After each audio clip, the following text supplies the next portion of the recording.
Sometimes you're just not fucking okay.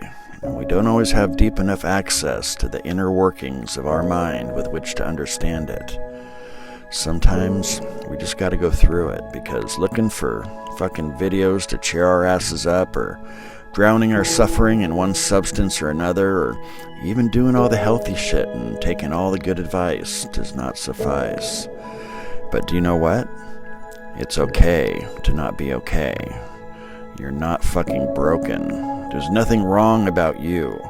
Sometimes you just gotta be okay with not being okay. Say it with me. I'm fucking okay with not being okay. Doesn't that feel a little better? You just gave yourself permission to be a fucking human being having a genuine, unobscured human experience. As shitty as we can sometimes feel, it's a white-hot hell trying to hide it under small talk and a smile, or trying to maintain the subterfuge of what we've allowed others to instill in us as some kind of fucking perfection. But guess what? You feeling this right now and allowing it, that's fucking perfection, because it's real, and you're allowing it to run its fucking course. Far too many folks will walk the road of unfucking if it's wide and easy, but sometimes the self-same road of healing and self-mastery lead to a muddy fucking bog, and far too many decide to stop walking that road. But you know what? Not you. Because you're here. You're still looking. Still walking. Even in the fucking mud and rain, and even when we trip and faceplant in a puddle. But that's okay too. Sometimes gravity wins in the short term. But do we not always get our tired ass back up and continue the slog? I know it's fucking tiring. I know some of you are fucking tired. Believe me, I fucking know it. But that's okay too. You're allowed to be tired. And you're allowed to feel whatever the fuck you're feeling at all times. And knowing just how deep suffering can be, I salute you. Still here. Still walking. And okay, even when you're not okay.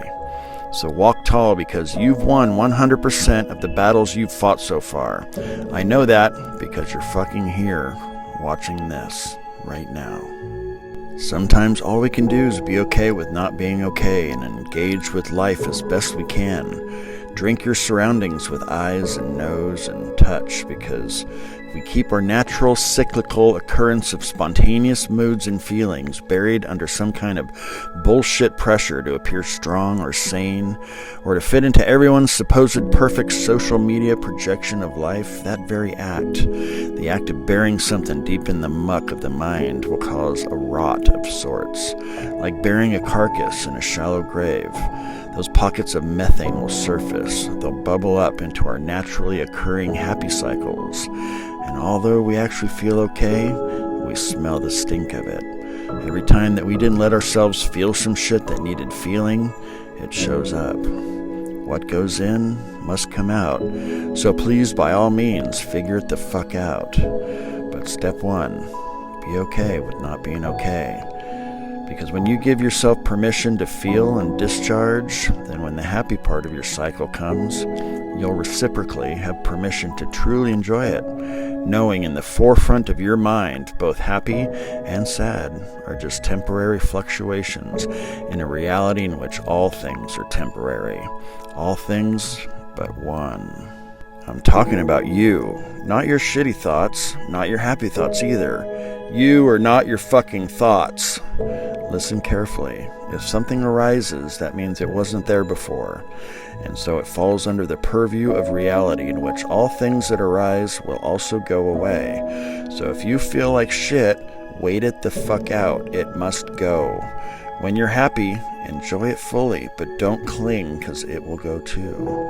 The only thing that doesn't change in reality is the one thing I can't talk about, because it does not fall within the rules of time, space, thought, or words. But guess what? You have direct access to it. It's your middle. It's the light of awareness that shines through your thoughts. Thoughts are dependent upon it, but it is dependent upon nothing. It is the wakeful emptiness behind reality.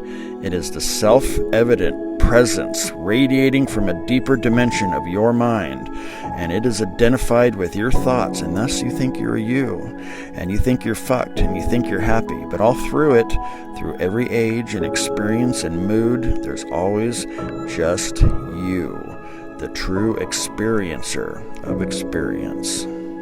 You see, there's nothing to gain. We only have to lose that which we thought we knew to uncover that which we already fucking are. We can begin to pull away from the sort of two-dimensional plane of thought and into the more spacious third dimension of consciousness through observation. You either are your fucking thoughts or you are observing them. You are the great sea and thoughts are the waves. You are the vast sky and thoughts are mere clouds. The sky exists, blue and pure, whether clouds obscure it or not. Once we give ourselves permission to genuinely feel, then the clouds in the sky of mind can move, and we can observe them. We can allow them to come and go. But we experience it not from the rain-soaked, muddy fucking plain of suffering. We instead observe it from the clear, bright, and still sky of mind. That is your true nature, and there is no storm that can affect or alter the ever-present, wakeful sky of you. So keep walking, friends. There are wonders yet for you to fucking behold, and the serenity of knowing yourself is the gift of walking the road of suffering, also known as the road of self-discovery. I promise, it's worth it. It's real. We just have to stop paying heed to the lies we tell ourselves via suppressed thoughts and moods. If nothing else, please remember, it's okay for you to be just as you are. You are whole and unbroken, a miracle of consciousness. Reality is you. Toodaloo.